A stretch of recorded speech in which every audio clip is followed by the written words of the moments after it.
don't learn that in the Like- business school, to be honest.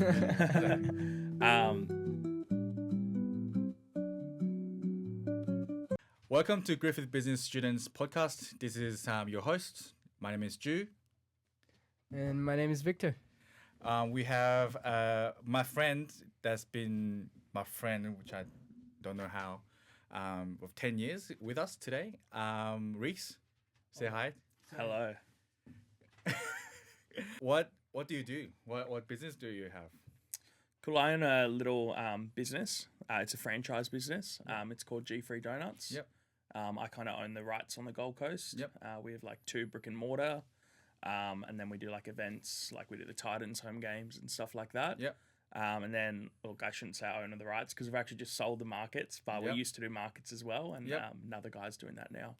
How did you get into that business, Rhys? My old job, I always call it kind of Okay. like a passion or a heart project. I Yeah. used to work with young people, Yep. young people from like high trauma backgrounds and Yep. whatnot. And I was involved in some other youth work before that. So all of that was probably about 7 or 8 years of my life. Yeah. Pretty much straight out of school, I went into youth work, Mm-hmm.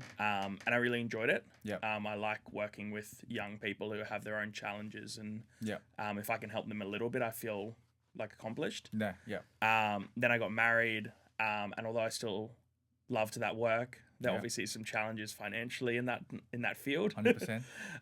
So I guess although it's still a heart project, I guess I wanted to pursue something where I could also provide like a really good lifestyle for my family. Yeah.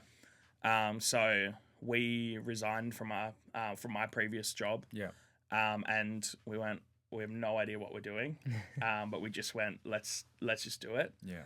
And ironically enough, my wife Holly, we went just for a small trip to Brizzy. Yeah.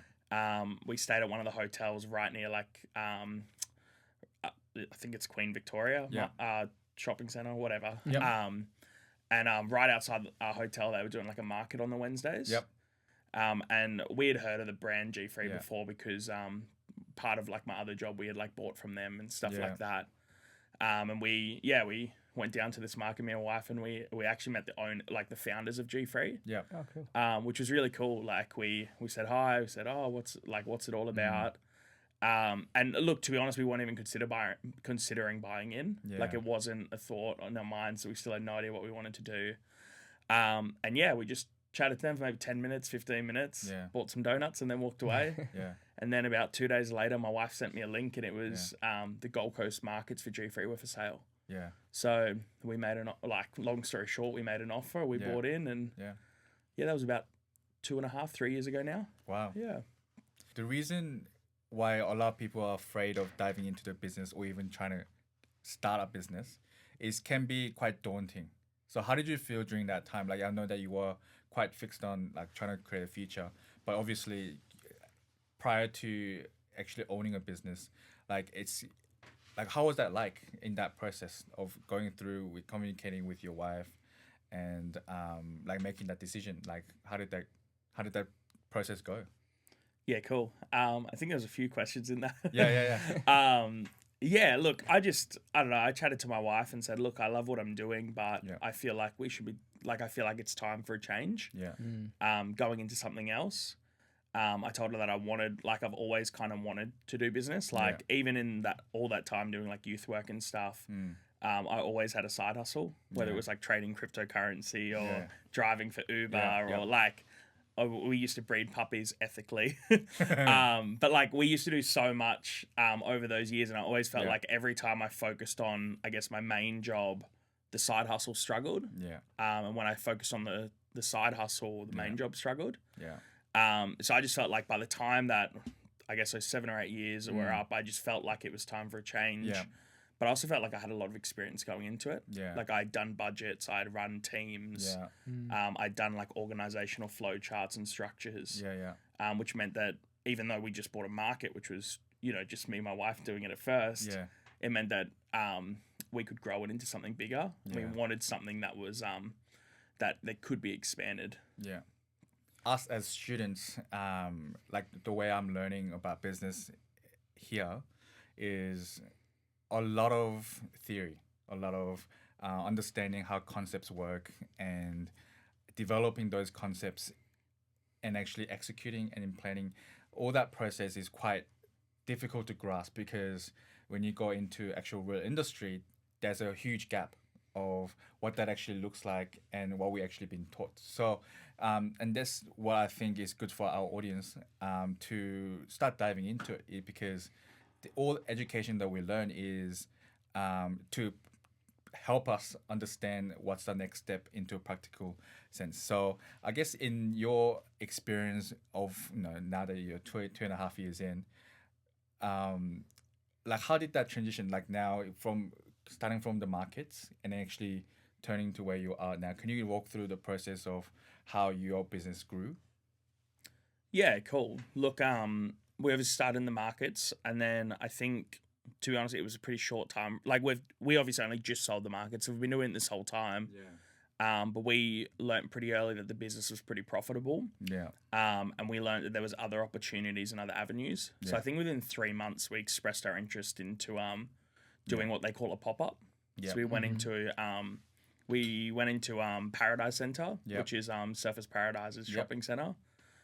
We bought like the franchise sells these pop-ups. Yep. Bought a pop-up, went in there, and my wife's a teacher, which is unreal. Yeah. So literally the December holidays, January holidays, between us, we just worked full time. A lot of respect for teachers. Yeah, 100%. But yeah, like we worked full time in this little pop-up, and yeah, like while balancing the markets, but we realize there's a lot of money if you put your head down. Yeah. And what I don't know, I guess what people don't realize is that like I think influencers and personalities and stuff glamorize it. Yeah. Like, oh, I sold 1,000 orders or whatever overnight because I posted a viral video. Yeah. And that works for 1 in 1,000. Yeah. It's probably worse odds than that actually. Yeah. But the reality is when you get started, like we were doing probably 80-hour weeks each.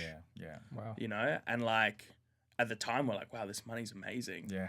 And like now I look at it and it's like, oh, we weren't even making good money, you know? Right. But it's like you have to start somewhere. You have to put your head down. You have to hustle. Yeah. But like on the flip side, there's been weeks we've been doing 80-hour weeks. Yeah. And we've been making no money. Yeah. You know, like there's so many challenges on both sides of it. Yeah.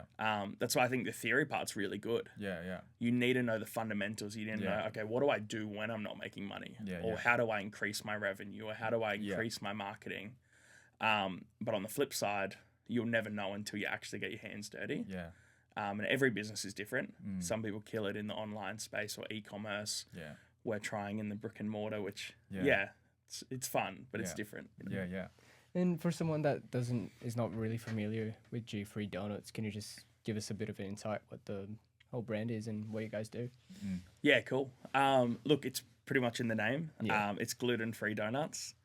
It's definitely an interesting one. Like when I first heard of the brand, I was like, yuck. I'm not gluten-free. I'm not a celiac. I've got a really close friend that is. So, but even then, I didn't really have any respect for it until that point. Until I bought in and started understanding. But before that, like, in my head, I was like, oh, gluten-free stuff just doesn't taste that good. Yeah. But as I've found out, like probably 95% of our customer base has no intolerance to gluten. They just like our donuts. Yeah. So, but yeah, we sell donuts. Most locations we sell coffee. We do some milkshakes and some other things. But yeah, at a core, we sell gluten-free donuts. Yeah. They're super light, super fluffy. Yeah. Yeah. They are pretty good. Yeah. I mean, Victor is gluten free. Yeah. So True. Part of the 5%. Yeah. I guess like going deeper into your relationship with business. So where do you find success? Because everybody have a different measure of success in this sense. But as a franchise owner, like how does that look like for you?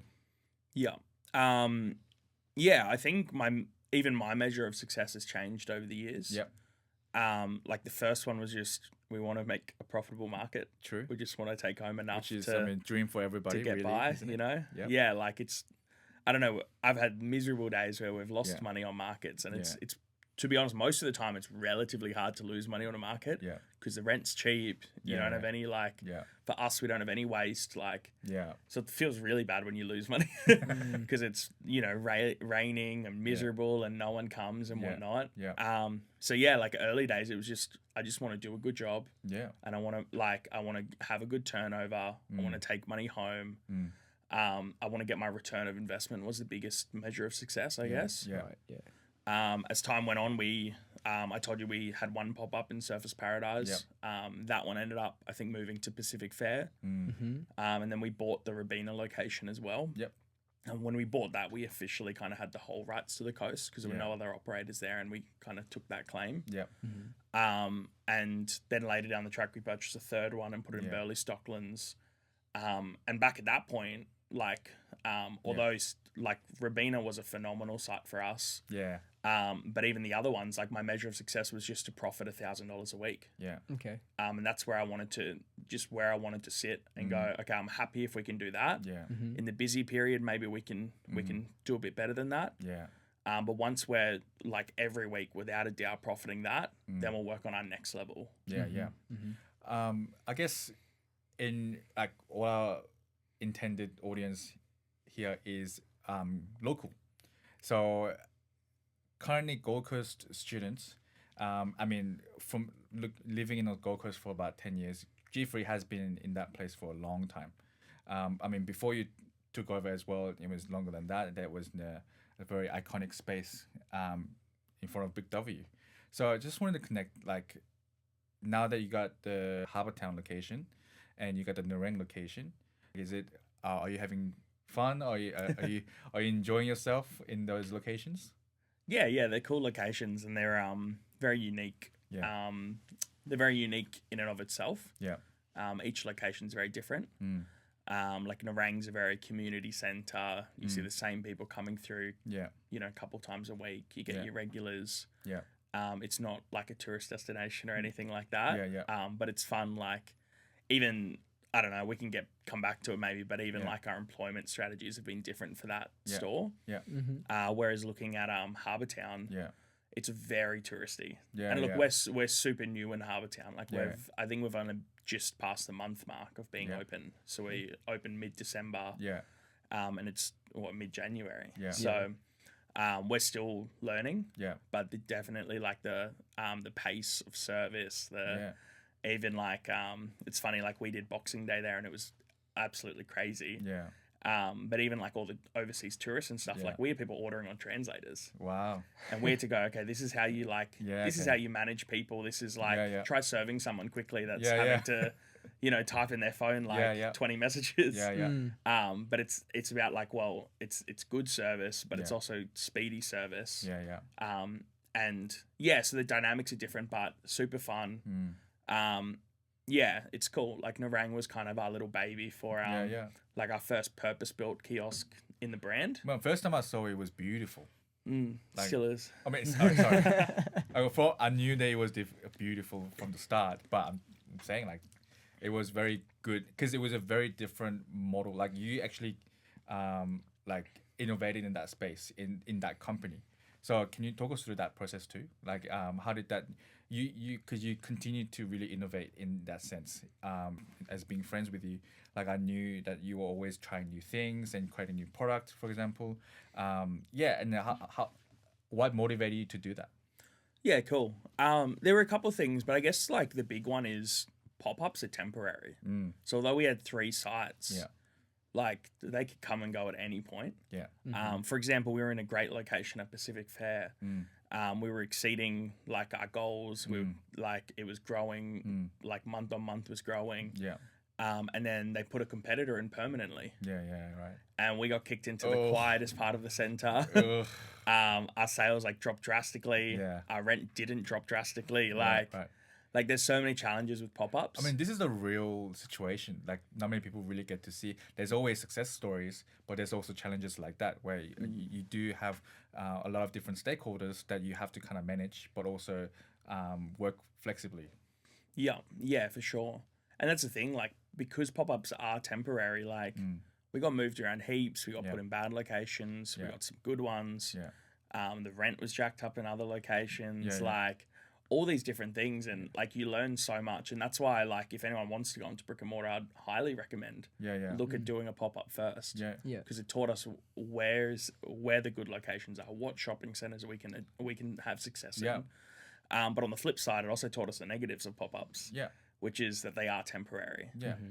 So I guess I don't know that the Pacific Fair one was a big eye opener for us Yeah, yeah, because yeah. we essentially got moved because someone went in permanently. Right. Right.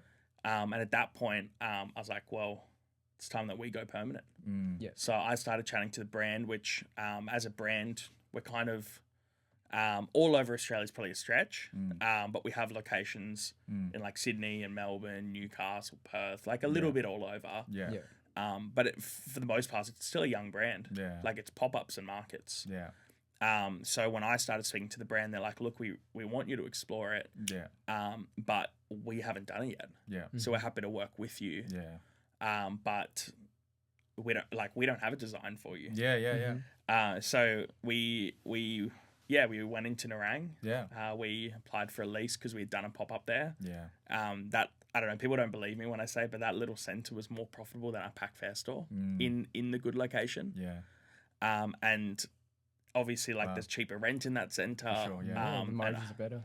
Yeah, like high foot traffic, like there's less competition. So there's like different reasons, and so we're like, okay, well that's a no-brainer because the risk is low. Yeah. Yeah. So we paid these designers to do it. We worked with a shop fitting company. Yeah. I learned so much.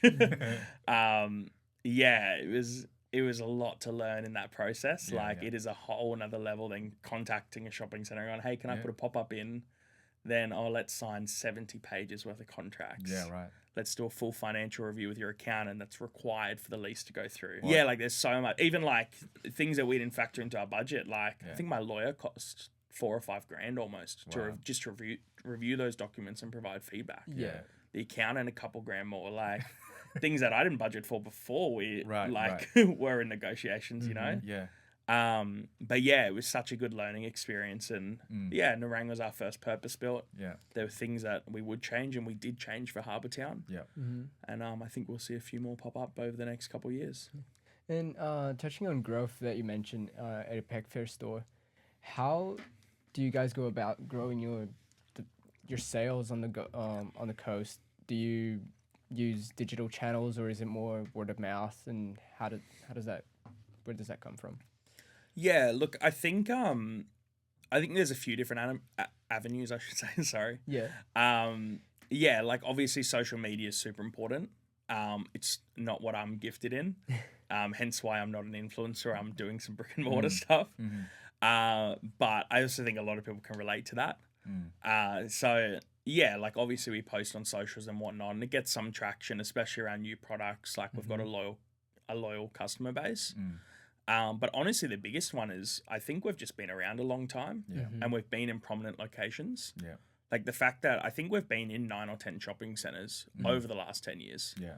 And more so over the last like 3 or 4 years. Yeah. So the fact that we're popping up everywhere, people go, I've maybe I should try this, you know? Yeah. And it's the idea of, they must be good because they're everywhere. Yeah. And I think that's one of the biggest ones. On all of our pop-ups, we used to do free samples and would cut up a donut into like 6 pieces or whatever. Yeah.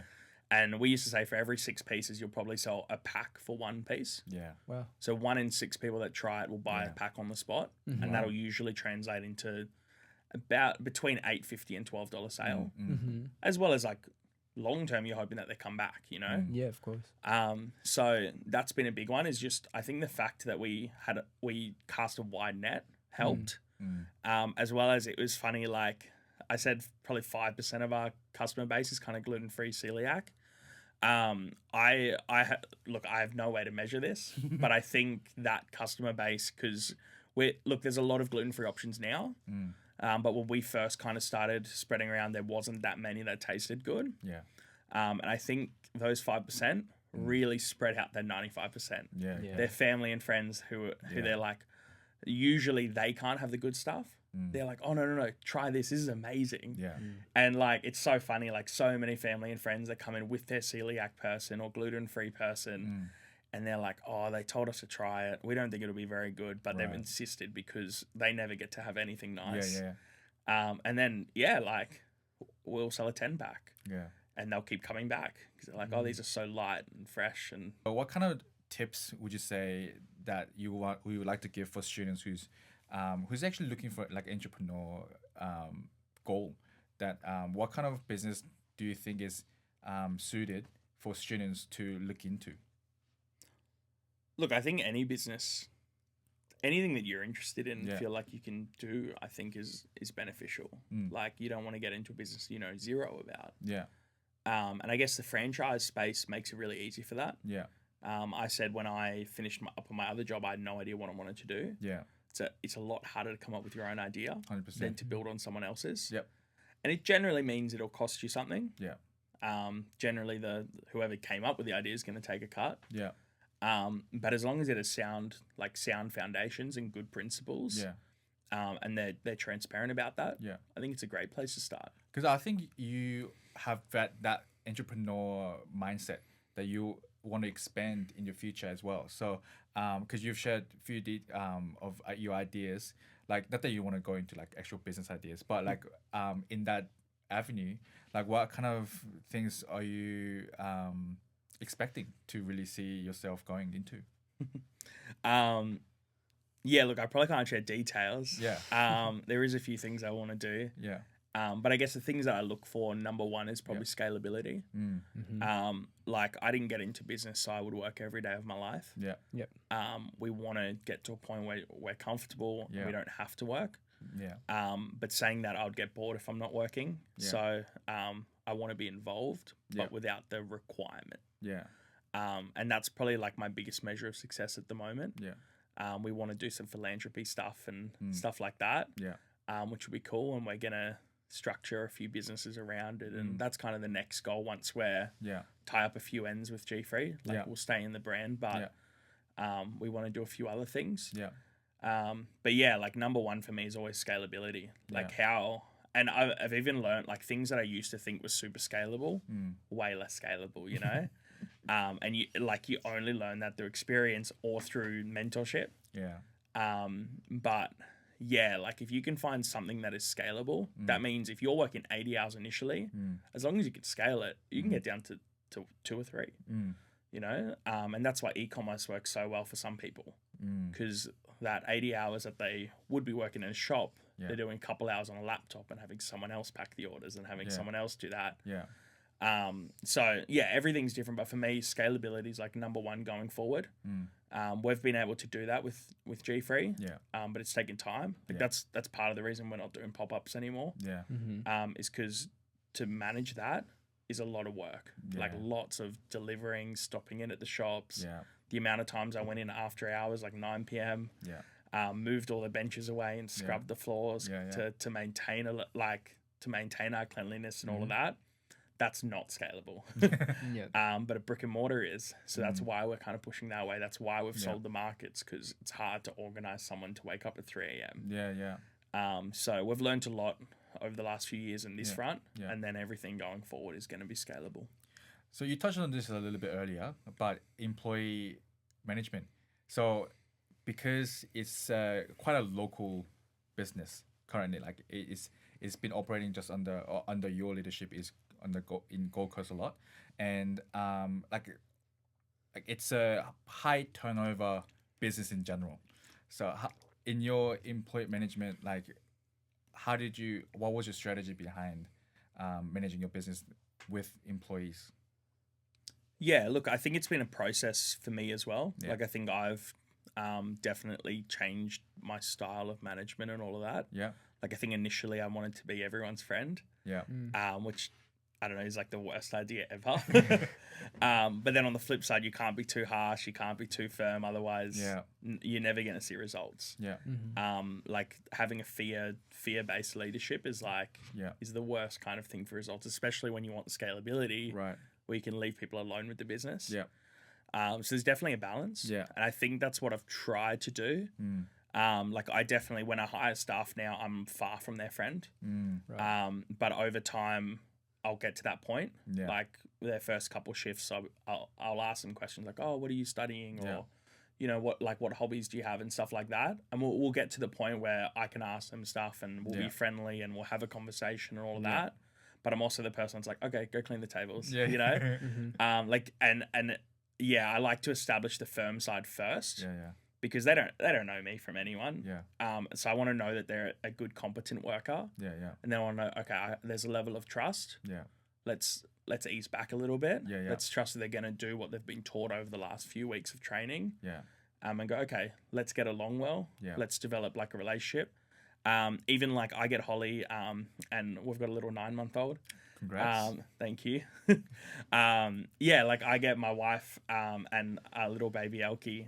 They'll come in and say hi to the workers and stuff, because we want it to feel like family. But at the same time, when you're scaling something, you want people to know that there is expectations too. I guess expectation is very important in any business, and I think whether it's local, corporate, or it's a very important things that we have to manage ourselves. Like there's expectation on us, but also there's an expectation that we actually put on to people. So I think that's one of the things that we don't get to learn as much as students. Like we don't learn expectations that quick. We just have a list of tasks and with responsibilities and role description, and we just have to deal with that and then understand that there are actually more things attached to that kind of stuff. Well, you never know till you're in it. Anyone that's worked in hospitality or retail has hated someone and loved someone. 100%. And it's really hard to see it in their shoes. And it's like, oh, when I'm a boss or when I'm an owner, I won't do that, or I'll do this. And then you find yourself doing that, and it's like, rough, eh? So what do you see? What is your measure of a good staff for you? Okay. Reliability is really high. I don't know if it would be number one, but reliability is really high. Cleanliness is really high.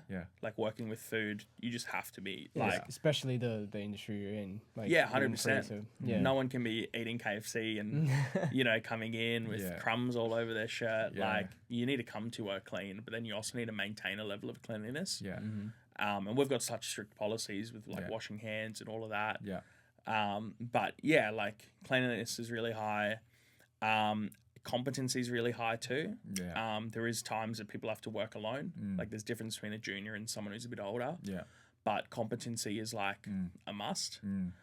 If you're 5 or 6 shifts in and still not getting the basics, that's definitely a challenge. It's a conversation. 100% it is. And it's a why. What are you struggling with? And customer service is really high too. There's I always say in our brand, our brand has 5 core values. I've kind of added my own for the Gold Coast. And that one is that every customer has a positive experience before they try the food. So even while they're waiting at the counter, someone's greeting them, someone's chatting to them. And we teach them cues and stuff. Obviously if someone orders and then goes straight on their phone, it's okay, maybe you're not interrupting them. But if someone's standing there watching you, 100% you should engage them. And we try and teach even our 15, 16-year-olds, you can chat to an adult. You can say hi. You can say, oh, got much on for the day, or been a busy one, or man, this weather's so hot, I think that's much like the interpersonal skills that we also learn all the time. Interpersonal skills are it's compulsory. It's a mandatory things that we have to learn. And I think that applies to any business level. That interpersonal skills like that, which you just want to be interactive. You just want to be make it a positive experience, just like what you said. And it's a tough thing to teach. I think that kind of interpersonal skill it's a matter of kind of going through that process together, and kind of coaching it, kind of mentoring it, and things like that. So how do you do that really with your staff right now? Is it some of the things that you kind of take into consideration when you're employing someone, or is there something that you do for training purposes, as well, or? Yeah, definitely. Even just before I came in, I met with one of my employees who texted me this week and went, hey, I'm really loving my job. She's only been with us for maybe just over a month. Yeah. She's been working like near full time over the holiday season. Yeah. So she's like, look, I'd love to make this my main role. She currently works 2 jobs. Yeah. How many hours can you give me? Yeah. I'm happy to take on feedback. Yeah. And yeah, like, can we have a chat about it? So Yeah. I went in this afternoon when she started her shift, had a chat to her and said, look, yeah, I'm really happy with your work. Yeah. I told her a few things she can probably work on. Mm-hmm. One of them was she's very competent, very particular, which I like, but probably very adequate in customer service, but probably not excellent. Okay. And I'm like, sweet, if you want guaranteed hours, then Yeah. I want to see that. Yeah. Yeah. And to be honest, the way she's implemented things, like taking feedback's probably one that I didn't mention, but is like really high on my list too. Right. Yeah, Right. Yeah. The way she's gone about the last month, Yeah. I've got no doubt that her customer service will probably go to another level. Yeah. Yeah. So yeah, like we chat to people, and even like I'll sometimes be in the shop and Yeah. I'll see a customer waiting and someone's just, I don't know, Yeah. doing their job. Yeah. Yeah. And I'll be like, hey, say hi to the customer, you know, Yeah. or like engage the customer. Yeah. So yeah, we go through with all our employees. We do Yeah. it in our training and stuff. Yeah. It probably is something we can do on a deeper level. Yeah. Like we don't do scenarios or anything like that in our training, and it's probably something that we should add going forward. Right. But yeah, we deep dive into that. Even in our interview, we go, how are you going to meet this goal? Yeah. Yeah. So if one of our core values is that every customer has a positive experience, Yeah. how are you going to make every customer's experience positive? Yeah. How do you think this level of transparency, like telling your staff what they need to improve on, how much of that has contributed to your success in the growth of your G-Free donut stores? Yeah, I think quite a lot. Like, I don't know, definitely initially I really struggled to give feedback. I would more get frustrated. Or I don't know, what a lot of people do is like passive stuff. Like instead of telling an individual, they'll write in a group chat. They're like, hey, can we all do this? I've seen that, yeah. Yeah, and I for sure did that. Hey, like I think initially, I don't know, when we bought Rabina and had that second pop up, I think we had like maybe 10 or 11 staff at that point. Yeah. And there would always be one or two that like would just frustrate you. But man, like managing people is just like giving feedback's hard. So you'd like do a group chat or whatever, and then it wouldn't fix, and you're like, oh, they're still doing it. It's like, well, you haven't chatted to them. So I definitely think like part of the success of our growth has been feedback. And I think for the most part, people like feedback. That's an interview question we ask as well, is how do you feel you take feedback? Yeah. And it's funny, like some people are so honest and they're like, oh, I kind of hate feedback. Like, well, you probably don't have a job here. That's an awful way to answer in the interview. But look, hey, at least they're honest, because some people you find out later on that they hate feedback. That's fair. But yeah, like we want people that can take feedback. And I think the majority of people would rather know when they're doing something wrong than have someone passive aggressive or just losing shifts or stuff like that. Like we really try and work with our people. Like if we've hired them from the interview, we want to go, okay, we saw good things in them. Yeah. So there should be good things 5 weeks in, you know? So yeah, we try and sit down with our staff and we go, hey, how do you feel you're going? Yeah. This is some things we've noted. Yeah. We try and give them some positives too. Yeah. Okay, you're really good at this side. This is probably where you can work on. And we really want to see an improvement there. Yeah, stuff like that. I would love to actually talk actually about the gluten-free donuts company itself, the brand. You said you met the founder from the start, really. So from what I've heard, I mean, they don't know this. Like with your relationship with the founder, that's a very critical point, because you're a franchisee that's managing the relationship. So how does that relationship like for you right now? Yeah, like I think it definitely opened doors. Going to like brick and mortar definitely was something that I guess we could do because I had a good relationship with the founder or the owner. Yeah. He lives pretty locally, like probably shouldn't say where he lives, but he's pretty local. Yeah. He's often kind of pops down to our stores and stuff when he's not anywhere else in the country. Yeah. But yeah, like he's super friendly. Yeah. And I guess over those probably year and a half, 2 years, I built a level of trust where when Yeah. I proposed the idea to him, he's like, yeah, we'll work with you. Yeah, Let's do it, you know. I think having a boss like that really enables you, doesn't it? And like having that kind of creative freedom in terms of like launching new product or actually having different values in your own stores. That's I think that's a really good thing that your boss is doing. I really appreciate hearing the local business side of how it's like out there, because a lot of students, there are international students, but also there are people that has just graduated from high school that's graduating university as well, and has not doesn't really have an idea of how businesses can be started and what's the perspective of franchisee. And this is why we like to still be engaged in our local businesses, because that is literally what's going on around us. Thank you for your time with us.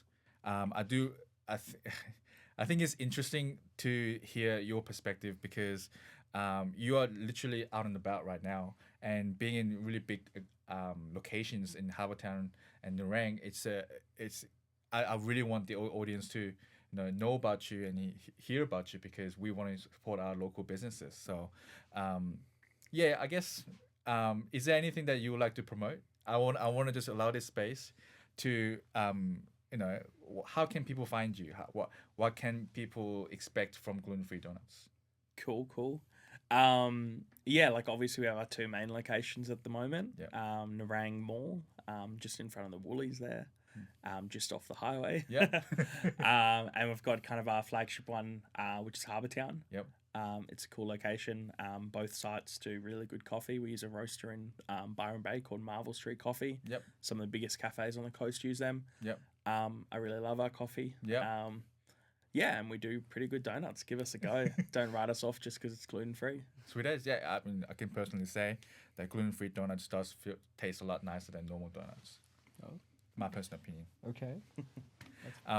But yeah, thank you, Rhys. Appreciate your time. Yeah, and if anyone wants to follow Gluten Free Donuts, is there any social media, or where can people find you? Yeah, you can follow our main page, which is G Free Donuts, Yep. or if you want the local content, which we post like reels and stuff on, G Free Donuts GC. Okay, awesome. All right. Sweet as. Thank you. Thank you. Easy. Thanks, guys.